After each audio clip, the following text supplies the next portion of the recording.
Hey everyone, and welcome to this deep dive. Today we're going to try to bridge what seems like a pretty big gap and look at Plato's Republic and the Law of One. Oh, yeah. Definitely a fascinating juxtaposition, I think. You know, have you ever felt like there's more to reality than meets the eye? All the time. Yeah, well, we'll be kind of exploring that question today.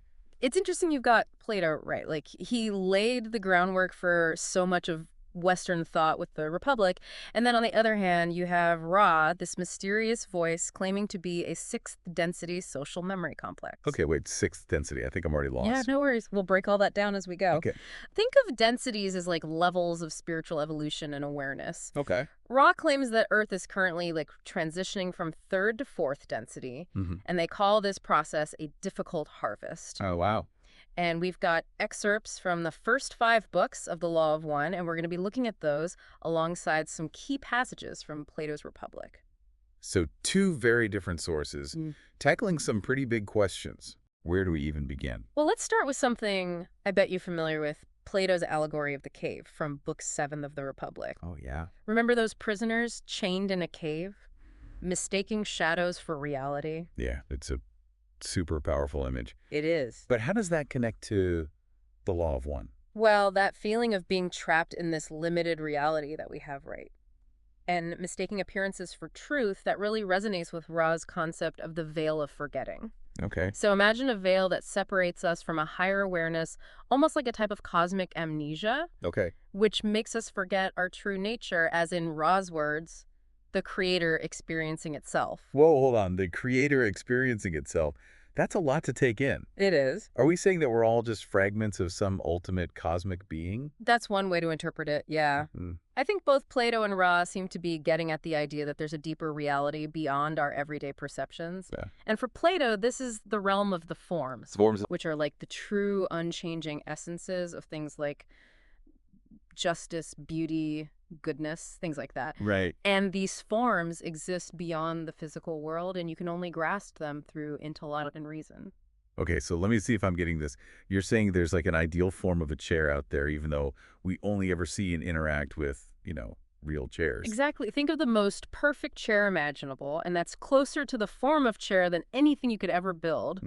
That's interesting. Right.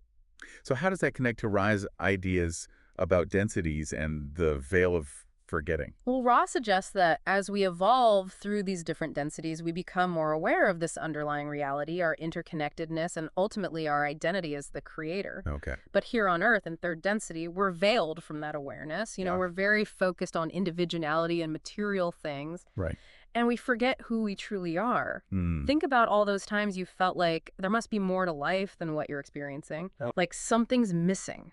That longing, that sense of separation, could be a reflection of this veil of forgetting. Yeah. I think everyone has felt that way at some I point. think so too. Yeah. And Ross suggests that this transition to fourth density is all about piercing that veil, like Right. becoming more aware of our true nature and our connection to all things. Okay. But it's a challenging process, this difficult harvest, as they call it. Yeah. Not everyone is ready or willing to make that shift. So what does that mean for us, the Mm. people living through this transition right now? That's where the idea of choice comes in. Okay. Both Plato and Ra emphasize the importance of making choices that are aligned with, truth, wisdom, and ultimately with this concept of unity. Which makes me think of Plato's concept of the philosopher king, Yeah. the person who's glimpsed the forms and is therefore the best suited to guide others. Yeah, it's really interesting how that parallels to Ra's concept of wanderers, Wanderers. who are souls from higher densities who incarnate on Earth to help with evolution. Huh. So they're like volunteers. Yeah, like they're drawn to the planet during this time of transition. Interesting. Yeah, so both the philosopher king and the wanderer are taking on this responsibility of guiding others toward a higher understanding, even though it's definitely going to be a difficult path. I mean, look at those prisoners in the cave. Exactly. They were not happy when their friend came back talking about a whole different reality. Right. There's this inherent challenge in trying to communicate something that other people aren't ready to see or perceive yet. Totally. Yeah. Mm. Makes you wonder, what qualities are needed to even walk that path to be a guide for others during this difficult harvest. Yeah, for sure. It's a great question, and it's something that both Plato and Ra address in their own way. Plato, for example, believed that the philosopher king needs a very specific set of virtues in order to lead effectively. Virtues, okay, so like patience, a good sense of humor. Those might be helpful, but Plato is thinking more along the lines of wisdom, courage, temperance, and justice. These qualities are really essential for anyone who seeks to guide others towards a higher understanding. Okay, so break those down for me a little bit. Like, what does that actually look like in practice? Well, for Plato, wisdom is all about perceiving the forms. Hmm. Being able to see beyond the illusions of the physical world and grasp the true nature of reality. Right? It's about using reason and intellect to figure out what's true and what's false. Okay, so wisdom is like the foundation. You got to start there. Exactly. What about courage, though? Why is that so important for a leader, Hmm. especially one who's trying to guide people towards something new and potentially challenging? Well, remember those prisoners in the cave. Imagine the courage it would take to go back down there into the darkness Yeah, and to face everyone who might ridicule you or reject this new knowledge that you found. that's true. That's the kind of courage Plato is talking about. Wow. The willingness to stand by your convictions even when it's hard.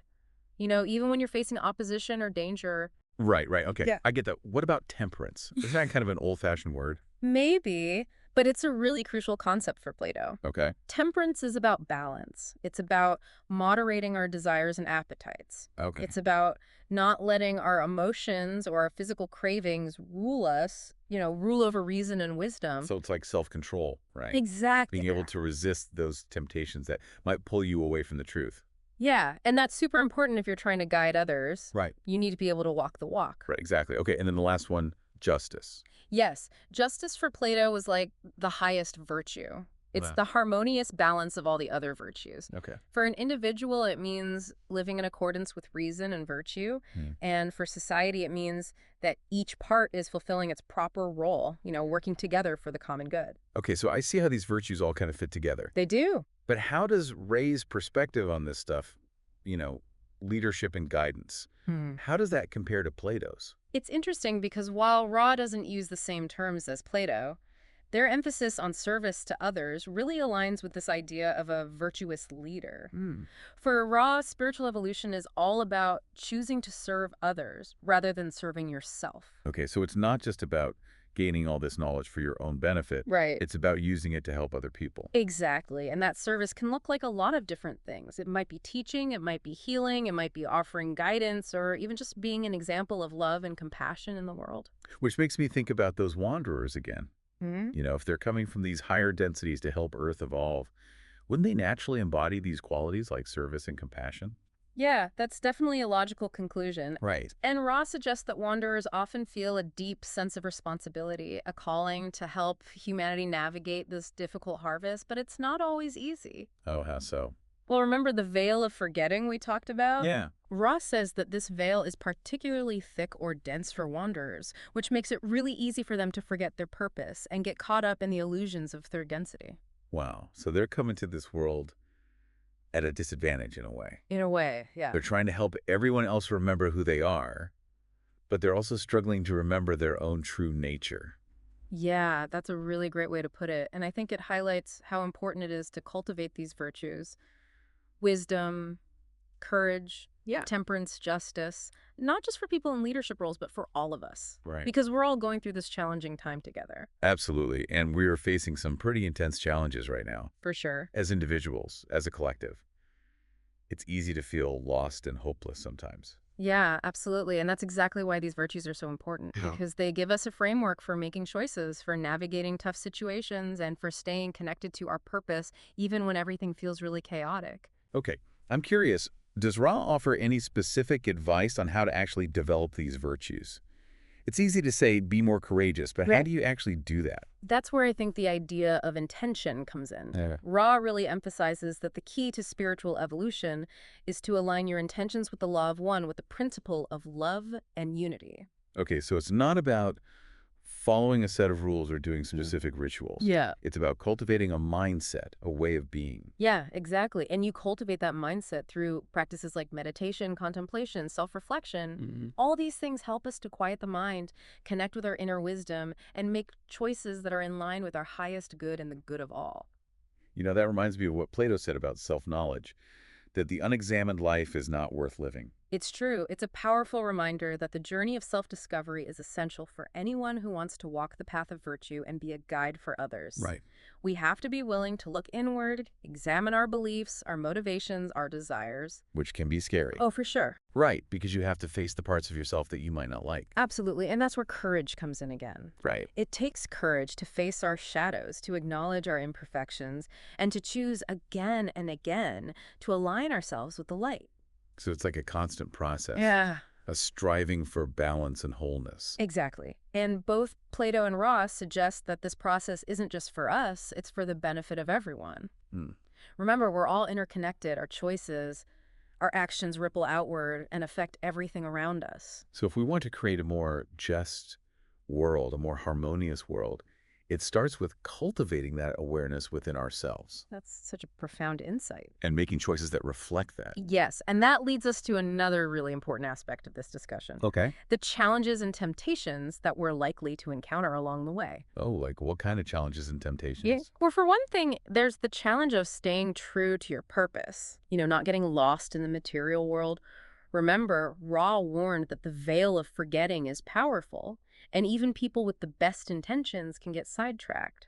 So how do we avoid that? How do we not fall into that trap? Well, one thing Ra emphasizes is the importance of seeking knowledge and wisdom, but always tempering that knowledge with love and compassion. Okay. It's not enough to just understand the ideas. Right. You have to embody them. You have to live them. Okay, that makes sense. But what about other temptations? Are there things that could specifically lead us away from, service and unity? Yeah, definitely. Ra warns about the danger of ego inflation, Hmm. Feeling superior or special because of your knowledge or your spiritual insights. Right. They explain that this type of thinking can lead to separation, to Yeah. this belief that you're somehow better than other people. Which totally goes against the idea of unity. Exactly. The idea that we're all connected, we're all part of the same source. And Ra suggests that these temptations are even stronger during times of transition, like what we're going through right now. Right. So as the veil starts to lift and more people awaken, there's this risk of people who are further along the path falling into the trap of judgment and self-righteousness. So it's like a test. In a way, can we stay humble and compassionate even as we gain more knowledge? That's a great way to put it, and it's a test that we face not just as individuals, but as a society. We need to be really careful about the dangers of polarization, dividing ourselves into us versus them based on our beliefs or our spiritual awareness. Because that just keeps the illusion of separation going. Exactly. It reinforces the very barriers that we're trying to break down. Right. And that's why both Plato and Ra emphasize how important it is to cultivate empathy and understanding. Even for people who see things differently than we do. Yeah. It's about recognizing that spark of the divine in every being. Right. No matter where they are in their journey. This is a lot to think about. It feels like we're being asked to step up in a way, to become more conscious in the choices that we're making. It's true, and it brings us back to that question from earlier, what qualities are needed to navigate this time and be a guide for others? It sounds like it's not about just getting knowledge or reaching enlightenment. It's about embodying those virtues in your everyday life. Wisdom, courage, temperance, justice, compassion, humility, all of it. That's a beautiful way to sum it up, and it leads to the final piece of the puzzle. Okay. How do we actually do this? How do we take these big concepts and turn them into actions that can make a real difference in the world? Yeah, that's what I want to know. Okay, so we've talked about the challenges of this, difficult harvest and how important these virtues are, like wisdom and compassion and the temptations that we might face. But how do we actually put all this into practice? I got to say, it's a little overwhelming. Yeah, I can understand why you'd feel that way. These are big concepts, and it can be tough to know how to apply them to your everyday life. But I think both Plato and Ra actually offer some guidance that can help. Okay, listen. Well, Plato, for example, he put a lot of emphasis on education. Hmm. And I don't mean just the kind you get in school, but like a lifelong pursuit of knowledge and self-discovery. Okay, so always be learning. Right. Exactly. But didn't Plato have some pretty specific ideas about what kind of education was best? He did, yeah. In the Republic, he lays out this whole curriculum for his philosopher kings. It involves math, astronomy, music, and eventually dialectic, which is the art of reasoning and critical thinking. Oh, wow, that sounds intense. It does. Yeah, but I guess if you're going to be running a whole society, you need a pretty strong foundation. Right. But what about those of us who aren't, destined to be philosopher kings? Well, even though not everyone is meant to rule, I think the principles behind Plato's approach to education can still apply to everyone. It's about cultivating a curious mind, a love of learning, and a willingness to question your own assumptions. So it's not just about like memorizing facts. No. It's about learning how to think for yourself. Exactly. It's about being able to analyze information, form your own judgments, and that's so important in today's world, with all the information overload and different opinions out there. Yeah, that's true. It's about learning to be discerning and to cut through all the noise and figure out what really resonates with truth. That makes sense. Yeah. So what about Ra, though? What's their take on all this education and self-development stuff? Well, Ra also emphasizes the importance of seeking knowledge, but they stress that it's not enough on its own. Okay. You have to balance that knowledge with love and compassion. You got to use your understanding to actually benefit others. So it's not just what you know. Right. It's what you do with it. Exactly. It's about aligning your actions with your understanding. And that's where practices like meditation and contemplation become really important. Both Plato and Ra talk about how important it is to cultivate inner stillness, to quiet all those thoughts so you can connect with your deeper wisdom and intuition. Meditation, though. I've tried that. It's hard. My mind just won't stop. It takes practice for sure, Yeah. but it's worth it. Meditation can help you become more self-aware, observe your thoughts and emotions without judgment, and just cultivate a more peaceful and centered way of being. Yeah, I can see how that would be helpful, especially now when everything feels so hectic and overwhelming. But how does meditation actually help you put these virtues into practice? Think of meditation as a training ground for your mind. Okay. By creating that stillness and awareness, you're making space for those qualities of wisdom and compassion and courage to come through. It's like you're clearing the weeds so the flowers can grow. Okay, I like that analogy. Yeah. So meditation is like the soil and then the virtues grow from there. Yeah, something like that. And as you develop those qualities through practice, you naturally start to express them in your actions and how you interact with others and the choices you make. So it's an ongoing process. It is. A journey of growth. Exactly. And it's a journey you don't have to go on alone. Both Plato and Ra talk about how important community is, surrounding yourself with people who support your growth and inspire you. Yeah, that's true. It's so easy to feel isolated when you're on this path, especially when other people don't really get it. Right. Having a supportive community can make such a difference. Yeah, for sure. It's not just about getting support, though, right? No. It's about offering it to other people. Yeah, absolutely. We're all in this together, after all. We're all navigating this difficult harvest the best way we know how. So it's about building those connections, creating a support system that helps everyone move forward. That's a beautiful way to put it.